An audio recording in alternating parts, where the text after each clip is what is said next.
ಅಪ್ಪ ಸ್ವಲ್ಪ ಅಡ್ಡಾಗ್ತೀನಿ. ಅಮ್ಮ, ಮೀನಾಕ್ಷಿ ದೊಡ್ಡಮ್ಮನಿಗೆ ಏನಾಯಿತು? ಅದೆಲ್ಲ ಯಾಕಮ್ಮ, ಹೋಗು ಕೆಲಸ ಮಾಡು. ನೀನಿದೆಯಾ ಅಂತ ಸ್ವಲ್ಪ ನನಗೆ ಆರಾಮು. ಅಮ್ಮ, ಎಲ್ಲ ಕೆಲಸ ಮಾಡಿದ್ದೀನಿ, ಹೇಳು. ನಿಮ್ಮ ಅಪ್ಪನಿಗೆ ನನಗಿಂತ ಮುಂಚೆ ಒಂದು ಮದುವೆ ಆಗಿತ್ತಮ್ಮ. ಪಾಪ ಆ ಹೆಣ್ಮಗಳು ಸುಮಾರು ಒಂದು 8 ವರ್ಷನೋ ಏನೋ ಪಾಪ ಆಗ್ತಾನೆ ಮೈನೆರೆದಿತ್ತು. ಈ ಅಪ್ಪ ಊರಿಗೆ ದೊಡ್ಡಾತ ಅಂತ ಅಂದು ಕಟ್ಟಿಬಿಟ್ರು. ನಿಮ್ಮಪ್ಪನಿಗಿಂತೂ ಸುಮಾರು 20 ವರ್ಷ ಚಿಕ್ಕವಳು ಪಾಪ. ಅವಳಿಗೆ 14 ವರ್ಷ ತುಂಬೋಳಗೆ 2 ಮಕ್ಕಳು. ಹೌದಾ? ಈಗ ಎಲ್ಲಿದ್ದಾರೆ? ಆಮೇಲೆ ಏನಾಯಿತು? ಮೀನಾಕ್ಷಿ ಅಕ್ಕನಿಗೆ ಇದೇ ಥರ ಕ್ಯಾನ್ಸರ್ ಬಂತು. ಹಾಸಿಗೆ ಹಿಡಿದ್ಲು. ಅವಳ ಮೊದಲನೇ ಮಗಳು ಆಗತಾನೆ ಮೈನೆರೆದಿದ್ಲು. ಅಕ್ಕನ ಹೆಸರೇನು? ಅವಳ ಹೆಸರು ಸುಬ್ಬಲಕ್ಷ್ಮಿ ಅಂತ, ಸುಬ್ಬು ಅಂತ ಕರಿತಿದ್ವಿ. ಮತ್ತಾಗ ನೀನೆಲ್ಲಿದ್ದೆ?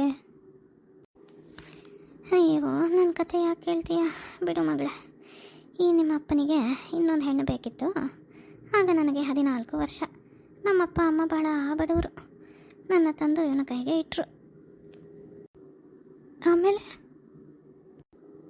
ಆಮೇಲೇನು, ನನ್ನ ಮದುವೆ ಮಾಡಿಕೊಂಡು ಈ ಮನೆಗೆ ಕರ್ಕೊಂಡು ಬಂದ.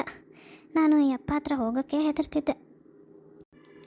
ಪಾಪ ಆ ಮಕ್ಕಳಿದ್ರೆ ಅಡ್ಡ ಆಗ್ತಾರೆ ಅಂತ ಒಂದು ಮುದುಕನಿಗೆ ಕೊಟ್ಬಿಟ್ಟ ಮಗಳನ್ನು.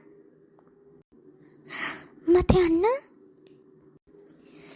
ಆ ಹುಡುಗ ಸ್ವಲ್ಪ ದೊಡ್ಡವನಾದ್ಮೇಲೆ ಪಾಪ ಹುಚ್ಚಿಡ್ದು ಓಡೋದ. ಪಾಪ ಆ ಹುಡುಗನನ್ನು ನೋಡ್ಕೊಳ್ದೇನೆ ಇದ್ಬಿಟ್ಟ ನಿಮ್ಮಪ್ಪ. ಹಾಗೆ ಬಿಟ್ಬಿಟ್ಟ. ನಾನು ಮೀನಾಕ್ಷಿ ಅಕ್ಕನ ಚೆನ್ನಾಗೇ ನೋಡ್ಕೊತಿದ್ದೆ. ಆದರೆ ಅವಳಿಗೆ ನನ್ನ ಮೇಲೆ ಸೇಡಿತ್ತು. ನಾನು ಬಂದಮೇಲೆ ಇದೆಲ್ಲ ಆಯಿತು ಅಂತ ಅವಳಿಗೆ. ಆದರೆ ಸುಬ್ಬು ನನ್ನನ್ನು ಭಾಳ ಹಚ್ಕೊಂಡಿದ್ಲು ಪಾಪ. ಮತ್ತು ಈಗ ಅಕ್ಕ ಎಲ್ಲಿದ್ದಾಳೆ ಹೇಳಮ್ಮ? ಹೇಗಿದ್ದಾಳೆ ಅವಳು? ಅವಳ ಪಾಡಿ ಯಾಕೆ ಕೇಳ್ತೀಯಮ್ಮ? ಪಾಪ ತಾಳಿ ಕಟ್ಟಿಸ್ಕೊಂಡಿದ್ದ ತಕ್ಷಣವೇ ಆ ಮುದುಕ ಎದೆ ಹಿಡಿದು ಸತ್ತ. ಆ ಮುದುಕನ ತಂಗೀರು ಅವಳನ್ನು ಬಲವಂತ ವಿಧವೆ ಮಾಡಿಸಿ ಅವ್ರ ಮನೆ ಕೆಲಸದವಳಂತೆ ಇಟ್ಕೊಂಡಿದ್ದಾರೆ. ನಿಮ್ಮಪ್ಪ ತಲೆನೇ ಕೆಡಿಸ್ಕೊಂಡಿಲ್ಲ. ತವ್ರ ಮನೆ ಈ ಥರ ಇದೆ ಅಂತ ಅವಳು ಬಂದಿಲ್ಲ. ಮತ್ತು ದೊಡ್ಡಮ್ಮ? ನಿನ್ನ ದೊಡ್ಡಮ್ಮ ಸಾಯುವಾಗ ಶಾಪ ಇಟ್ಸತ್ಲು. ಅವಳು ಅನುಭವಿಸಿದ ರೋಗ ಎಲ್ಲರೂ ಅನುಭವಿಸೇಬೇಕು ಅಂತ. ಅದೇನು ಪಾಪ ಮಾಡಿದ್ವು ನಾನು ಅವಳು ಇಂಥ ಮನುಷ್ಯನ ಕೈ ಹಿಡಿದ್ವಿ. ನನಗೆ ನಿಂದೇ ಚಿಂತೆ ಮಗಳೇ. ಅವಳು ಬೇಡಮ್ಮ. ನಂದು ಯಾಕಮ್ಮ ಚಿಂತೆ ಮಾಡ್ತಿ? ಅಣ್ಣಂದ್ರಿದಾರಲ್ವಾ?